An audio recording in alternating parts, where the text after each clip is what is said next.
Amém. É bom estar na presença de Deus. Amém.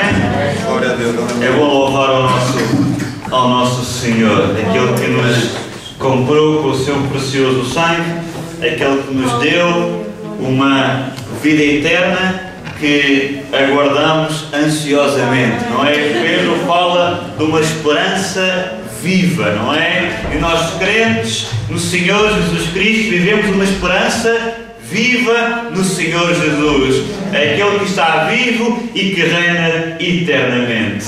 Amém, irmãos? Eu gostaria de convidá-los a ler as vossas Bíblias no Evangelho segundo São Lucas, capítulo 6.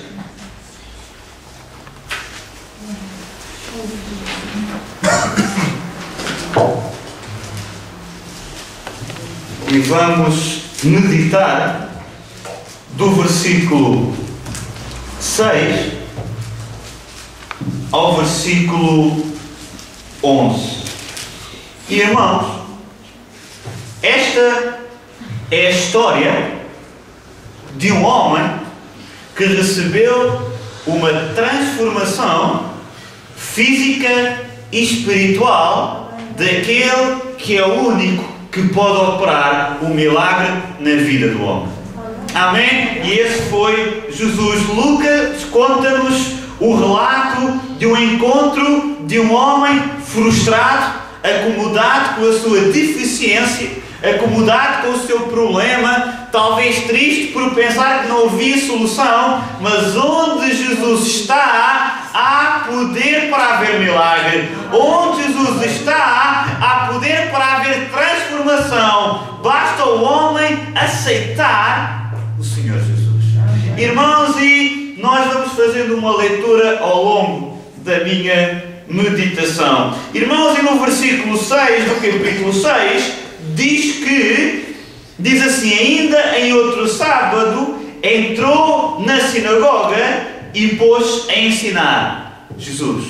Irmãos, e Lucas faz-nos a introdução muito importante para nós compreendermos o milagre ou a transformação da vida deste homem. Diz Lucas que Jesus estava em Cafarnaum. Ele já tinha operado muitos milagres, muitos tinham visto Jesus operar naquela cidade. E Jesus vai para a sinagoga para ali poder ensinar, partilhar, não a sua palavra, mas aquilo que ele tinha aprendido do Pai.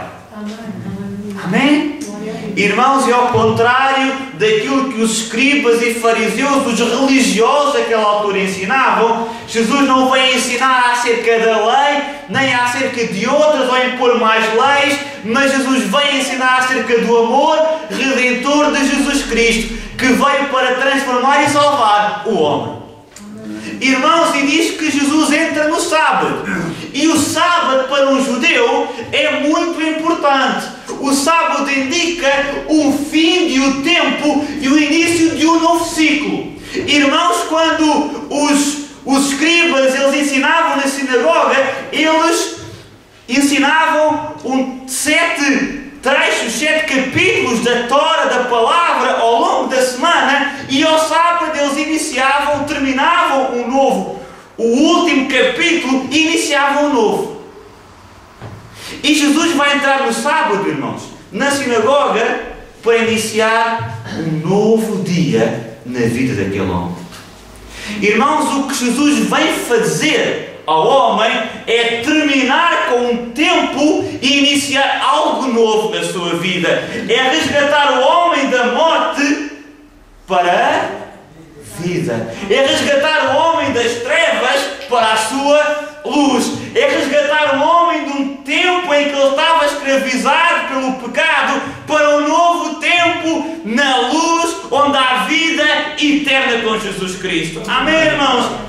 Irmãos, e Jesus, Ele está ali naquele lugar. E Lucas diz ainda neste versículo que estava ali um homem que tinha a mão direita mirrada. Lucas apresenta-nos o homem.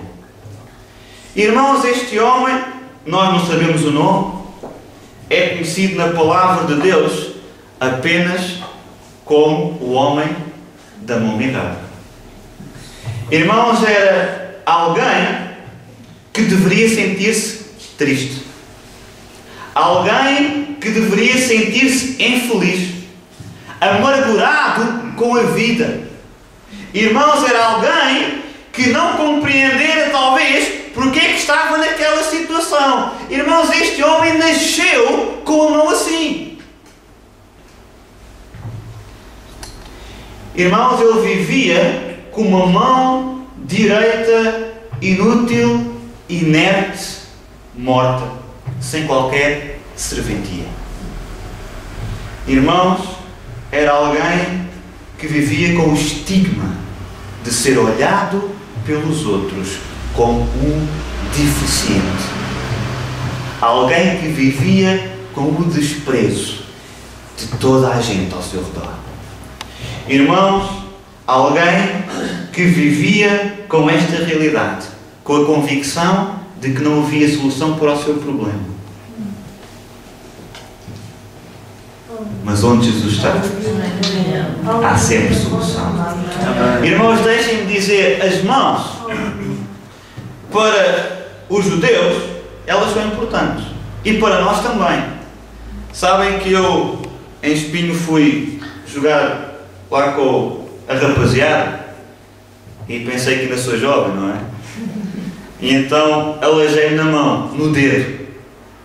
Mas agora tenho dificuldade em agarrar, tenho dificuldade em bater palmas, porque esta parte do dedo ela está magoada. Custa-me a agarrar objetos. Irmãos, e isto causa em nós uma sensação de impotência, porque é um membro importante do nosso corpo que está incapacitado para cumprir a função para a qual foi criado. Irmãos, as mãos, elas servem para nós criarmos algo. Elas servem para agarrarmos algum objeto, para nos apropriarmos, elas servem para partilharmos sentimentos, elas servem para lutarmos e para nos defender. E quando nós nos vemos sem elas, nós sentimos uma sensação de impotência.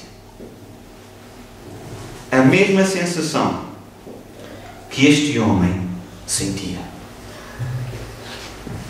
Alguém que sentia incapaz de produzir algo de valor. Irmãos, mas para os judeus as mãos são figuras importantes no plano espiritual. Porquê? Porque, irmãos, qual era a mão deste homem que estava mirado? Mão direita. Se fosse a mão esquerda, o caso não era muito grave. Mas sendo a mão direita, irmãos, ainda hoje os árabes não tocam nem comem com a mão esquerda, porque ela significa impureza. Então tudo o que eles faziam era com a mão direita. Irmãos, é com a mão direita que o judeu abençoa, é com a mão direita que o judeu come, é com a mão direita que o judeu toca em outro. Irmãos, porque era assim que na tradição judaica o processo fazia ainda hoje. Isso acontece. Irmãos, e tendo a mão direita imunda, errada, tudo o que aquele homem tocasse com a mão esquerda ficava imundo. Esta era a realidade do homem. Irmãos, ter a mão direita mirrada falava de exclusão social. Falava de marcas profundas na alma. Falava de exclusão espiritual. Falava de alguém que estava na sociedade, mas vivia à parte da sociedade. Irmãos, a mão direita mirrada denotava a ausência de conquista, de vitória e de impedimento para abençoar. Irmãos, e hoje, quando nós contemplamos a realidade lá fora, existem muitos que têm mãos direitas mirradas. Nós olhamos, está tudo bem, mas o seu coração, ele está mirrado. O coração do homem está incapaz de abençoar, está incapaz de receber. Irmão, tudo isto porquê? Porque ele tem a mão mirrada. Causa do pecado. O pecado mirra, seca o coração do homem. Deixa-o separado de Deus. E um homem que vive longe de Deus vive com uma vida mirrada. Irmãos, é alguém que vive separado da vida que Deus tem para o homem. Irmãos, tudo isto tem causado paralisias e até mesmo levado muitos a desistir da vida, porque se veem diferentes de todos os outros. Acham-se que não têm valor, acham-se que não são importantes, que a sua palavra é insignificante, vivem no meio de tanta gente, mas sentem-se sozinhos. Hoje, quando nós perguntamos a alguém o que é que tu vais ser amanhã, a pessoa diz: não sei, porque não tem esperança. Hoje, irmãos, o homem cada vez se sente mais sozinho, porque tem o coração mirrado pelo pecado. Irmãos, tudo isto é consequência do pecado. A separação do homem de Deus deixa-o neste estado. A Bíblia diz lá em Romanos 3:23, irmãos sabem, porque todos pecaram e destituídos estão da glória de Deus. Todos pecaram. Irmão, prezada visita, prezado amigo, talvez tu estejas a pensar: mas eu não consigo desatar a minha vida pessoal, familiar, financeira, a minha vida, ela não tem solução, porque o meu coração, ele está mirrado, está seco, incapaz de amar. Da mesma forma que aquele homem possuía a sua mão. Irmãos, prezado amigo, o Senhor nesta tarde quer curar-te, quer dar-te vitória, porque a sua mão, a mão de Deus, ela não está encolhida, ela não está mirrada, mas ela está estendida para abençoar o homem. Irmãos, Isaías 59:1 diz: eis que a mão do Senhor não está encolhida para que não possa salvar, nem surdo o seu ouvido para que não possa ouvir. A mão de Deus, ela está estendida para o homem. Irmão, prezado amigo, Deus quer sarar o teu coração para que possas alcançar a vitória hoje. O Senhor, Ele vai desatar, Ele deseja desatar o sobrenatural de Deus. Ele quer dar-te verdadeira liberdade de tudo aquilo que tem oprimido o homem. Ele hoje quer curar as emoções. Ele hoje quer curar mentalidades. Ele hoje quer curar vontades. E para isso, Deus irá confrontar-te com as tuas limitações. Irmãos, lemos que naquele lugar, lá no versículo 7, a Bíblia diz que estavam escribas e fariseus. E diz lá que observavam-no para ver se Jesus iria curar no sábado, para acharem alguma coisa com que o acusar. Irmãos, e este tem sido o olhar do homem. O olhar do homem, a visão do homem é um olhar reprovador.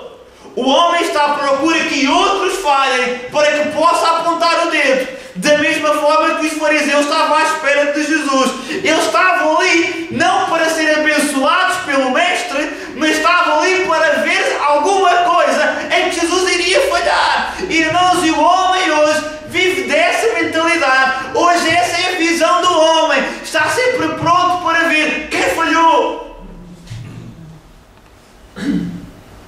A tendência do homem hoje é aumentar os defeitos e os erros, da mesma forma que os fariseus faziam. Irmãos, estes homens, eles viviam para cobrar de outros. Mas Jesus estava naquele lugar com uma visão diferente. Amém? Estava ali um homem que tinha uma... E Jesus olhou para ele não com olhar reprovador, mas com olhar de amor. Amém. Ao contrário do homem, Deus ainda hoje olha para cada um de nós, não para nos acusar, não para ver onde é que nós vamos falhar, não para apontar os nossos erros, mas para nos chamar até si, para operar transformação pelo seu amor. Irmãos, quando os homens naquele lugar procuravam acusar Jesus,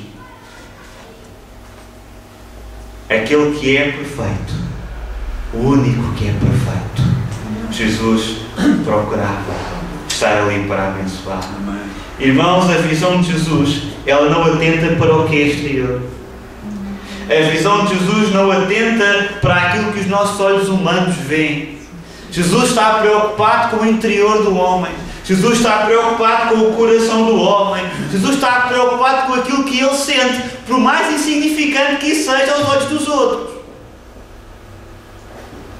Jesus está preocupado com a forma como o homem vive e tem vivido até aqui. Irmão, a sua preocupação é com as pessoas e com as suas necessidades. João 10:10 diz: eu vim para que tenham vida e tenham vida em abundância. E agora, irmãos, estou quase a terminar. Jesus lança um desafio. E Jesus lança um desafio ao homem ainda hoje. O desafio que Jesus lança a cada um de nós é para que nós tenhamos a coragem de largar todas as coisas e vir até Ele.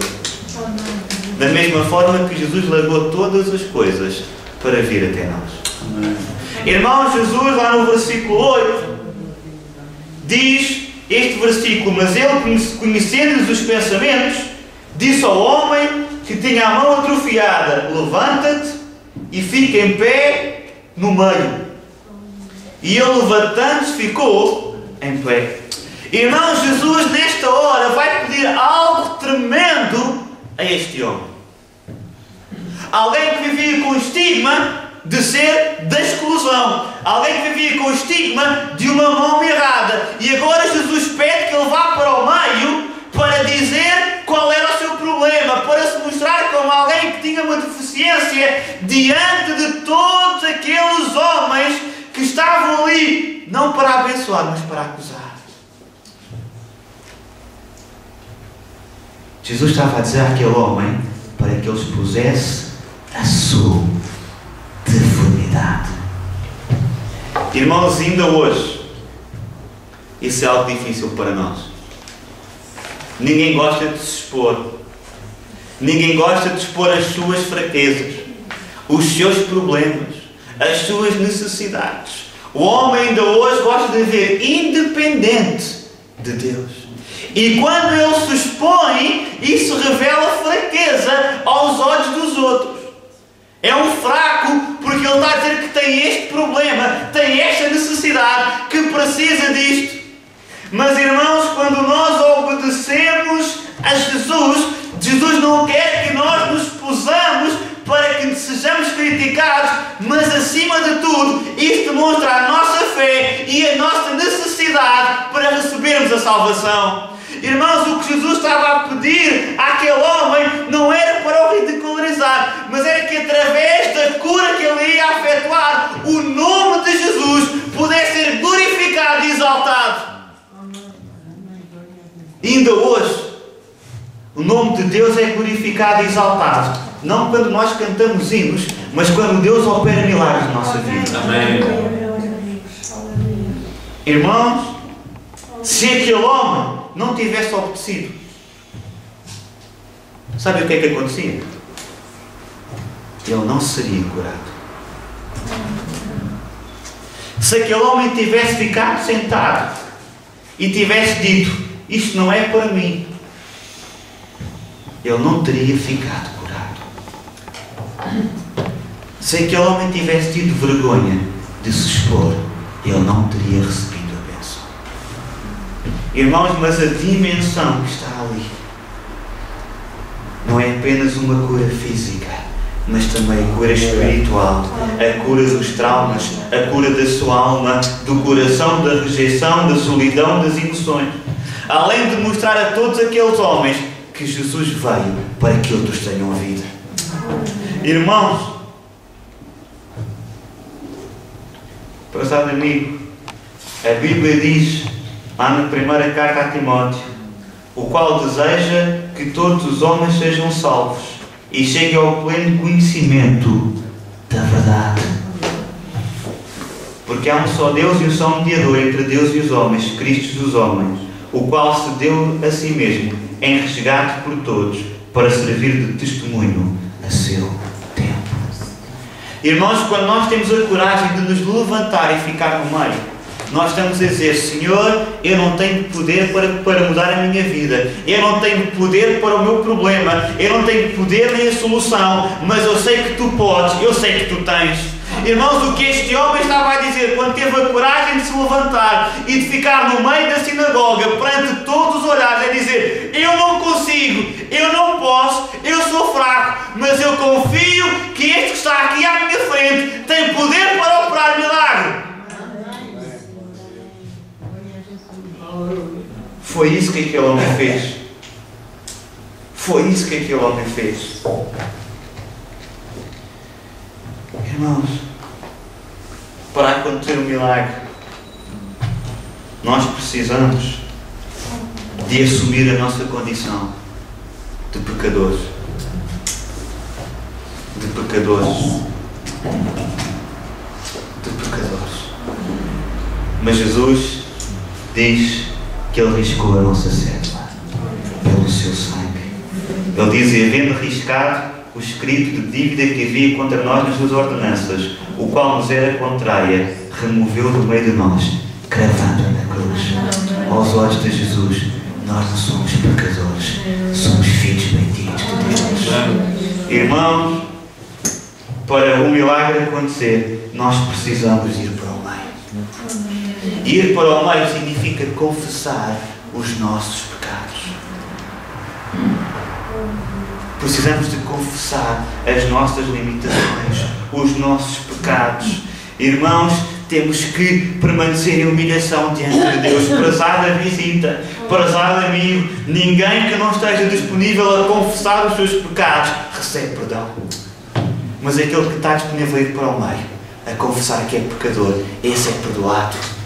João diz lá na sua carta: se confessarmos os nossos pecados, Ele é fiel e justo para nos perdoar os pecados e nos purificar de toda a injustiça.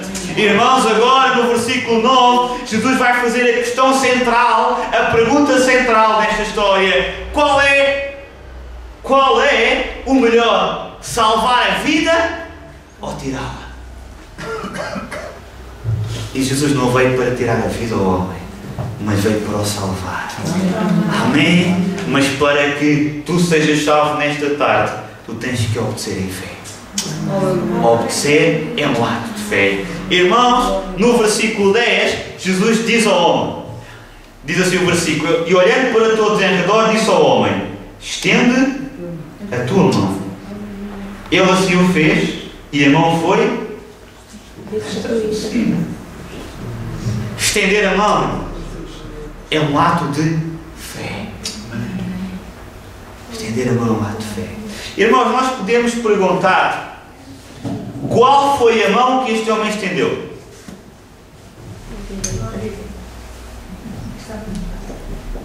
Mas como é que uma mão errada consegue ser estendida?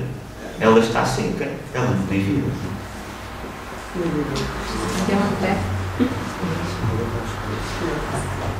Quando nós agimos por fé, Deus honra a nossa fé. Irmãos, aquele homem podia ter estendido a mão esquerda, porque a direita ele não usava. Podia ter estendido a mão esquerda. Mas a palavra de Deus nos diz que aquele homem teve fé perante Jesus para estender a mão que estava errada. Ele estendeu a mão direita, e quando estendeu a mão direita, diz a Bíblia que ele foi curado. Irmãos, e nós só podemos receber a cura, o perdão e a salvação quando estamos disponíveis a estender ou a entregar aquilo que está mal em nós. Irmãos, se aquele homem tivesse estendido a mão esquerda, a mão direita continuava errada. Mas num ato de fé, num ato de obediência, aquele homem fez uma coisa que era impossível. Ele estendeu uma mão morta a Jesus. Mas quando Jesus a tocou, ela ficou viva. Quando nós entregamos a nossa vida a Jesus, aquilo que estava morto, Ele ressuscitou. O velho homem deixa de existir e passamos a ser um novo homem, uma nova criatura em Cristo Jesus. Ele veio não para que o homem permaneça nos seus pecados e delitos, mas para que o homem seja restaurado e tenha vida e vida com abundância. Amém. Irmãos, prezado amigo, Deus não quer que tu escondas o teu problema. Deus conhece, Deus sabe, Deus conhece cada coração. Aquilo que Deus pede a cada um de nós é que nós tenhamos fé. Fé para obedecer. E Ele é fiel e justo para nos recompensar. Amém? Quando nós colocamos a fé em Jesus, nós nunca saímos defraudados. Pelo contrário, nós saímos com a bênção, com a cura, com a salvação da nossa alma. Amém, irmãos? Irmãos, este homem era alguém que não podia nem sequer ir ao templo. Um deficiente não podia ir ao templo. E se ele entrasse no templo, ele tinha que ter a mão escondida e tinha que se deitar no chão para que outros não vissem a sua mão. Mas Jesus não veio para que o homem andasse longe dele, mas para que o homem andasse perto daquele que pode fazer o tudo em todos. Amém, irmãos? Irmãos, Lucas 19:10 diz: porque o Filho do Homem veio buscar e salvar o que se havia perdido. E vou concluir, irmãos. Vou concluir dizendo: hoje é dia para nós entendermos aquilo que está errado em nós. Hoje é dia para estendermos a nossa mão, mesmo com uma fé pequena. Mas Deus vai honrar a nossa fé. Deus vai fazer grandes coisas, porque o Senhor é poderoso para fazer infinitamente mais. Deus pede, Deus quer que tu saias da tua mediocridade e que possas vir para o meio, para Ele colocar a tua vida no lugar que Ele deseja para todos. Irmãos, o desejo de Jesus é que todo aquele que nele crê tenha a vida eterna. Irmãos, entrega, prezada visita, entrega o que está errado em ti, fisicamente, emocionalmente e espiritualmente. Mas entrega tudo a Deus nesta tarde e deixa que Deus cure, e deixa que Deus sare, deixa que Deus faça de ti um novo homem, uma nova mulher. Deixa que Deus te anime, te renove nesta tarde, porque Ele está com a sua mão estendida para abençoar. Irmãos, enquanto nós tivermos fé para estender a nossa mão, Deus, Ele vai operar na nossa vida hoje. Irmãos, aquele homem saiu da presença de Jesus igual aos outros, feliz, feliz. Já não era o suficiente, já não era o homem da mão errada, mas era um nome, alguém feliz, igual. Já podia ir ao templo sem esconder a sua mão, já podia estar na sinagoga sem olhar reprovador dos outros. A frustração acabou, a tristeza acabou. Jesus Cristo faz isto. Amém. Irmãos, com Jesus é sempre assim. Ele lava, perdoa e esquece os nossos pecados. Ele reabilita-nos da nossa vergonha. Ele restaura a nossa dignidade. Ele dá-nos uma uma vida vitoriosa e com sentido. Ele leva-nos para a sua comunhão, tornando-nos filhos de Deus. Irmãos, Isaías diz: ainda que os vossos pecados são como a escarlata, eles tornarão brancos como a neve. Ainda que são vermelhos como o carmesim, tornar-se-ão como a lã. Amém? Vamos ficar em fé nesta tarde, irmãos. Aqueles homens procuraram que Jesus fizesse alguma coisa contrária à lei. E Jesus fez. Ele curou no sábado. Jesus não era rebelde, mas a sua preocupação não era com os mandamentos que os homens tinham instituído, mas era com o coração do homem. Irmãos, e aquele que teve poder para operar um milagre naquele homem, ele é o mesmo que está aqui hoje. Irmãos, Cristo, ele morreu como estava profetizado, mas ele ressuscitou, ele garantiu-nos a vitória. E ele hoje nada nem ninguém, homem algum, poderá fazer alguma coisa contra ti, porque a tua libertação já aconteceu em Cristo Jesus. Amém? Já na altura de haver um novo tempo, um novo período na tua vida. Deus vai não para que permaneças num tempo de frustração, mas para que vivas um novo ciclo na tua vida, de alegria, com gozo, com Jesus Cristo. Para isso, temos que confessar a Jesus como Senhor e em nosso coração crer que Deus o ressuscitou dentre os mortos, para termos este novo tempo na nossa vida. Irmãos, vamos fechar os nossos olhos nesta tarde. E ainda nesta tarde gostaria de fazer duas perguntas, porque Jesus está aqui. Não sei se temos aqui alguém pela primeira vez, penso que não, mas é um convite que tem que sempre ser feito. Mesmo, eu faço sempre este convite, porque ele tem que ser feito todos os domingos. Irmãos, e se tiver aqui alguém que esteja padecendo por alguma enfermidade, que esteja mirrado espiritualmente, mirrado emocionalmente, hoje é dia de cura. Hoje é dia de poderes experimentar a cura que há em Jesus. Vou só pedir uma coisa. Estenda a tua mão. Levanta a tua mão. Levanta a tua mão. Com este ar estás a dizer, estás a ir para o meio. E no teu lugar, pede a Deus que opere, que transforme, que cure, entrega aquilo que está agarrado no seu altar e deixa que o poder de Deus transforme nesta hora a tua vida. Deus não veio para que o homem viva mirrado, mas para que ele viva num gozo completo. E se confessa em Deus a tua mão, e eu acredito que Deus vai operar nesta tarde. Aleluia.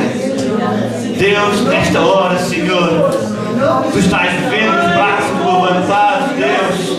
Estás vendo os teus filhos que necessitam de um toque, de uma intervenção tua, Senhor, e confessam levantando a sua mão. Estão entregando, Senhor, o problema, Senhor, aquilo, Senhor, que está errado, Senhor, para que tu possas operar um milagre nesta hora, Senhor. Oh, Deus, sabemos que nada podemos fazer, sabemos que somos fracos, Senhor, que dependemos de Ti, Senhor. E nesta hora, rogo-te, Senhor, para que possas operar, Senhor, um milagre, uma cura, Senhor, daquilo que necessita ser curado, fisicamente, emocionalmente, espiritualmente. Opera por amor do Teu nome, Deus. Porque Tu ainda hoje tens o mesmo poder para operar milagres, prodígios e maravilhas no meio do Teu povo. Senhor, nesta hora te agradecemos, Deus, por aquilo que Tu vais fazer, por aquilo que Tu já fizeste na vida daqueles que tiveram fé para levantar os seus braços na Tua direção. Deus, em nome de Jesus. Jesus. Pai, nós oramos. Amém. Aleluia. Amém.